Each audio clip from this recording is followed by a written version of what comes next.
ये निफ्टी 50 के 18 तारीख का 5 मिनट टाइम फ्रेम का चार्ट है, जहां मॉर्निंग में कंसोलिडेशन करने के बाद मार्केट हायर लेवल से रिजेक्शन लेकर नीचे चला जाता है। अब इस चार्ट में आपके पास यहां शॉर्ट ट्रेड में और इस लेवल पर लॉन्ग ट्रेड में एंट्री करने का मौका था, लेकिन आप में से बहुत से ट्रेडर्स ने इसे मिस किया होगा। चलिए मान लेते हैं यहां इस रिवर्सल ट्रेड को पकड़ना मुश्किल था, लेकिन आप यहां शॉर्ट ट्रेड में तो एंट्री जरूर बना सकते थे और ये थोड़ा आसान भी था, क्योंकि यहां चार्ट आपको खुद से ट्रेड एंट्री करने के सिग्नल दे रहा था। बस आपको उन सिग्नल को पहचानने की जरूरत थी, लेकिन आप इन सिग्नल्स को पहचानने में फेल हो गए। इसलिए आज के वीडियो में हम चार्ट पर इन्हीं ट्रेड एंट्री सिग्नल को आइडेंटिफाई करके कैसे ट्रेड एंट्री करनी है, इसे सीखने के लिए लाइव चार्ट एग्जाम्पल्स को देखेंगे। देखिए, यहां दिन की शुरुआत में मार्केट चार्ट पर इस तरह से इक्वल लो बनाकर सपोर्ट एरिया क्रिएट करने की कोशिश करता है। साथ ही हायर लेवल पर एक छोटी सी ट्रेंड लाइन भी यहां बनी है। इसका मतलब यहां रिटेल ट्रेडर्स इन दोनों लेवल्स के ब्रेकआउट होने का इंतजार कर रहे हैं, ताकि वो ब्रेकआउट की दिशा में ट्रेड एंट्री कर सके। यानी कि यहां दोनों तरफ point of interest level chart पर बन गए हैं, जिस कारण से चार्ट पर यहां बाकी जगहों के मुकाबले बड़ी संख्या में लिक्विडिटी जनरेट हो चुकी है।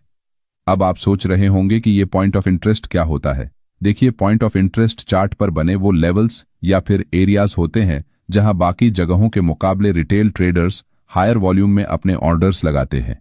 यानी कि वो इन लेवल्स पर ट्रेड में एंट्री करने में बाकी जगहों के मुकाबले ज्यादा इंटरेस्टेड है। अब क्योंकि उनका फोकस इन लेवल्स के आसपास एकत्रित होता है, इसलिए इन लेवल्स को ट्रेडिंग की भाषा में पॉइंट ऑफ इंटरेस्ट कहा जाता है।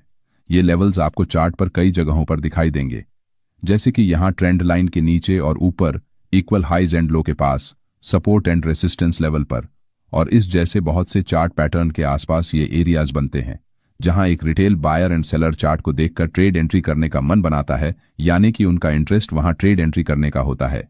इसलिए इन एरियाज पर बहुत बड़ी संख्या में रिटेल ट्रेडर्स मिलकर ट्रेड एंट्रीज करने के कारण यहां हाई वॉल्यूम जनरेट हो जाता है। अब अगर आप स्मार्ट मनी कॉन्सेप्ट के बारे में जानते हैं तो आपको पता होगा कि जो इंस्टीट्यूशनल सेलर होते हैं, उन्हें अपनी ट्रेड एंट्रीज बनाने के लिए चार्ट पर रिटेल ट्रेडर्स का हाई वॉल्यूम होना बहुत जरूरी है, तभी वो अपनी ऑर्डर्स को एग्जीक्यूट कर सकेंगे। इसी कारण से आपको इन एरियाज में हाई वॉलेटिलिटी दिखती है। पॉइंट ऑफ इंटरेस्ट को समझने के बाद चलिए अब हमारे चार्ट पर वापस लौटते हैं। अब यहां चार्ट पर हायर और लोअर लेवल पर पॉइंट ऑफ इंटरेस्ट एरिया बना होने के कारण इस एरिया में लिक्विडिटी बड़ी संख्या में मौजूद है। अब अगर यहां से मार्केट को ऊपर जाना है तो सबसे पहले नीचे की लिक्विडिटी को स्वीप करके यहां से रिटेल बायर्स को मार्केट से बाहर निकालना होगा। और वैसे ही अगर मार्केट को यहां से नीचे जाना है तो यहां हायर लेवल्स पर जो रिटेल ट्रेडर्स शॉर्ट सेल करने के इंतजार में है, उन्हें यहां से बाहर निकालना होगा। कुछ देर बाद प्राइस नीचे से सपोर्ट लेकर धीरे धीरे ऊपर बढ़ते हुए अपने पिछले हाई को और इस ट्रेंड लाइन को ब्रेक कर देती है। अब क्योंकि मार्केट ने यहां इस सपोर्ट एरिया को रिस्पेक्ट किया है और इस ट्रेंड लाइन को भी ब्रेक किया है, इसलिए बहुत से रिटेल ट्रेडर इसे एक बुलिश मूव मानते हुए यहां ब्रेकआउट पर कैंडल क्लोजिंग का वेट करे बगैर सीधा लॉन्ग ट्रेड में एंट्री बनाते हैं, जिससे यहां लोअर लेवल पर उनके स्टॉप लॉस लग जाते हैं। अब चार्ट पर यहां और यहां बायर्स के स्टॉप लॉस है तो यहां रिटेल सेलर के स्टॉप लॉस है, जिससे यहां लिक्विडिटी क्रिएट हो चुकी है। अब कुछ ही देर बाद प्राइस फिर से नीचे आते हुए यहां लॉन्ग अपर विक बनाकर रिजेक्शन कैंडल चार्ट पर बनाती है। इसका मतलब यहां ये ब्रेकआउट पूरी तरह से फेल हो चुका है। अब मार्केट ने यहां हायर लेवल्स पर जो लिक्विडिटी थी उसे इस इंड्यूसमेंट कैंडल यानी कि ब्रेकआउट कैंडल के जरिए स्वीप कर दिया है। इसका मतलब यहां शॉर्ट सेलिंग कर रहे रिटेल सेलर के स्टॉप लॉस मार्केट ने पूरी तरह समाप्त कर दिए हैं, जिससे यहां की लिक्विडिटी स्वीप हो गई है। यानी कि अब चार्ट पर सिर्फ नीचे की एरिया में रिटेल बायर्स के स्टॉप लॉस मौजूद है, जो कि सेल साइड स्टॉप लॉस है। आप जब भी किसी चार्ट को पढ़ते हैं तो आपको चार्ट पर सेल साइड और बाय साइड के स्टॉप लॉस दिखते हैं। जब एक रिटेल सेलर शॉर्ट सेल करता है, यानी कि किसी ऑप्शन या फिर स्टॉक को वो हायर लेवल पर बढ़ी हुई कीमतों पर बेचता है और मार्केट नीचे जाने के बाद कम हुई कीमतों पर उसे वापस से खरीदता है, तब उसे प्रॉफिट होता है। यानी कि अगर उसने बेचा है तो उसे वापस खरीदना होगा। मार्केट नीचे गया तो प्रॉफिट, लेकिन अगर मार्केट ऊपर गया तो उसने जिस कीमत पर सेल किया था उसे उससे ज्यादा कीमत देकर वापस खरीदना पड़ेगा, जिससे उसे लॉस होगा। अब ये लॉस कंट्रोल में रखने के लिए उसे हायर लेवल्स पर स्टॉप लॉस लगाना पड़ेगा।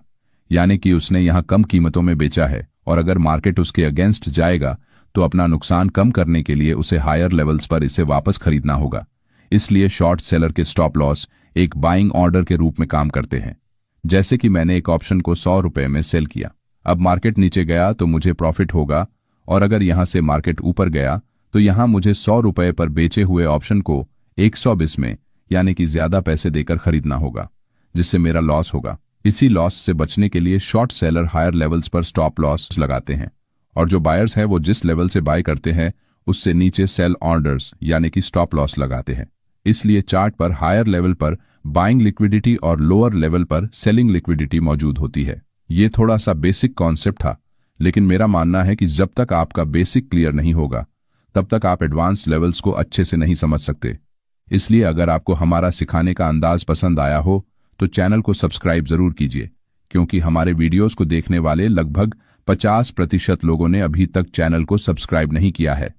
कुछ लोग कोर्सेज के नाम पर हजारों रुपये आपसे लेते हैं, उससे ज्यादा वैल्यूएबल कंटेंट हम आपको फ्री में सिंपल भाषा में सिखाते हैं, और उसके बदले में आपसे एक लाइक और चैनल को सब्सक्राइब करने की अपेक्षा रखते हैं ताकि हमें और वीडियो बनाने की प्रेरणा मिल सके।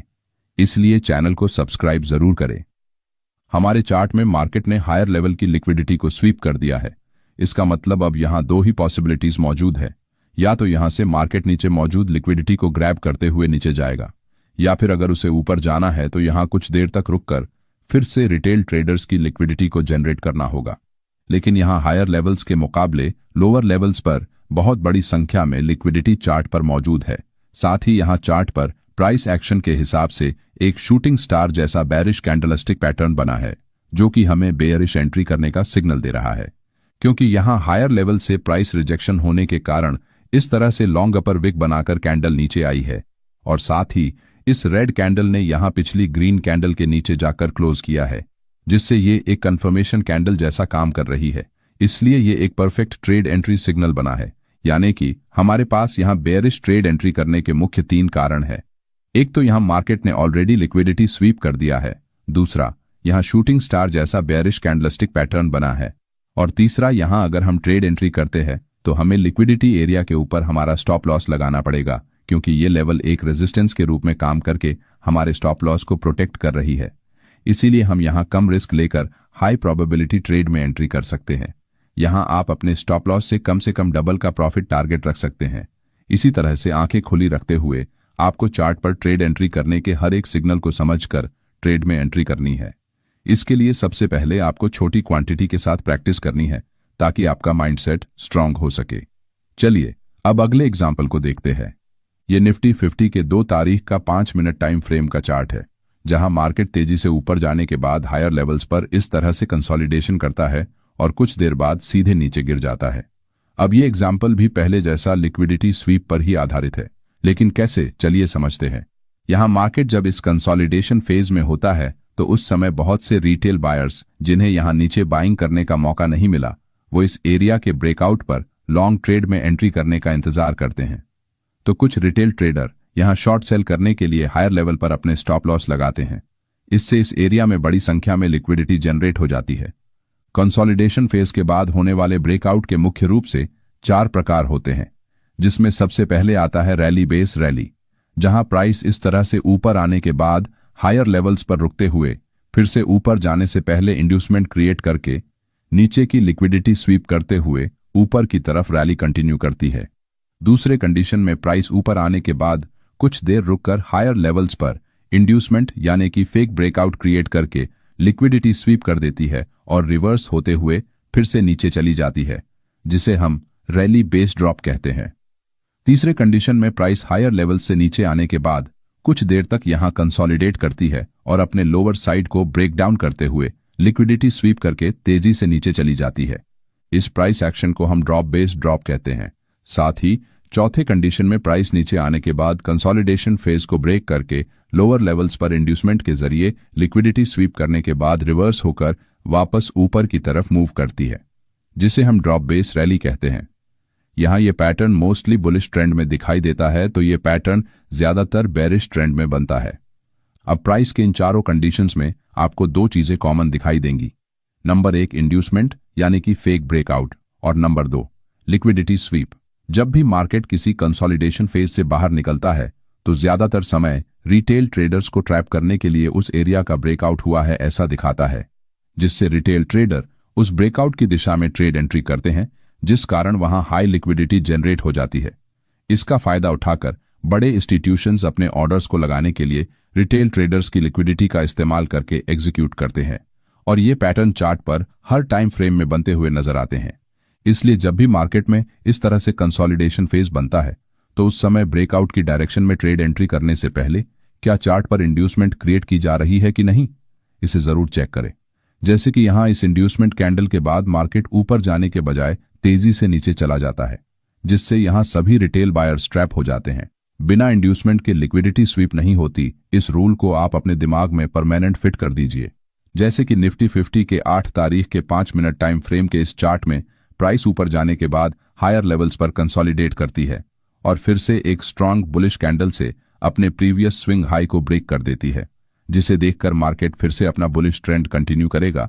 इस विचार से बहुत से ट्रेडर यहां लॉन्ग ट्रेड में एंट्री करते हैं, लेकिन कुछ ही समय में प्राइस तेजी से नीचे जाते हुए इन सभी को यहां ट्रैप कर देती है। इसका मतलब आप इंड्यूसमेंट कैंडल और लिक्विडिटी स्वीप को एक ट्रेड एंट्री सिग्नल के रूप में इस्तेमाल कर सकते हैं। फेक ब्रेकआउट को समझने के बाद चलिए अब अगले एग्जाम्पल को समझते हैं। यह बैंक निफ्टी का 15 तारीख का 15 मिनट टाइम फ्रेम का चार्ट है, जहां मार्केट धीरे धीरे ऊपर बढ़ने के बाद एक पॉइंट से सीधे नीचे गिर जाता है और दिन के अंत में लोअर लेवल्स पर क्लोज करता है।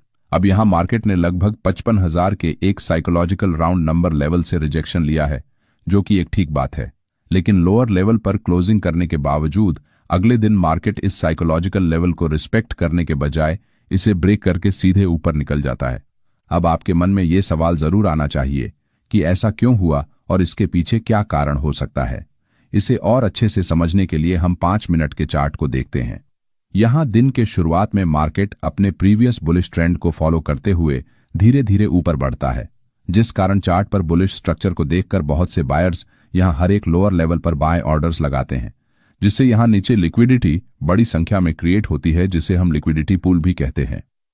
अब लिक्विडिटी पूल का मतलब होता है जब चार्ट पर किसी एक एरिया में एक ही डायरेक्शन में कुछ अंतराल यानी कि डिस्टेंस पर रिटेल ट्रेडर के स्टॉप लॉस द्वारा लिक्विडिटी जनरेट होती है, तो उस एरिया को हम लिक्विडिटी पूल कहते हैं। अब क्योंकि यहां बहुत बड़ी संख्या में लोअर लेवल्स पर बायर्स के सेल ऑर्डर्स लगे हुए हैं, इसीलिए मार्केट जैसे ही अपने साइकोलॉजिकल लेवल्स के आसपास जाता है तो यहां से बहुत से बायर्स अपने ट्रेड को एग्जिट करने लगते हैं, जिससे यहां सेलिंग प्रेशर बढ़ने के कारण मार्केट नीचे आने लगता है। अब जो बायर्स मार्केट इस लेवल को ब्रेक करके ऊपर निकल जाएगा इस उम्मीद में हायर लेवल्स पर बाय करके बैठे हैं, वो खुद से एग्जिट करते हैं, जिससे चार्ट पर एक चेन रिएक्शन बनती है और प्राइस बहुत तेजी से हायर लेवल से नीचे गिर जाती है।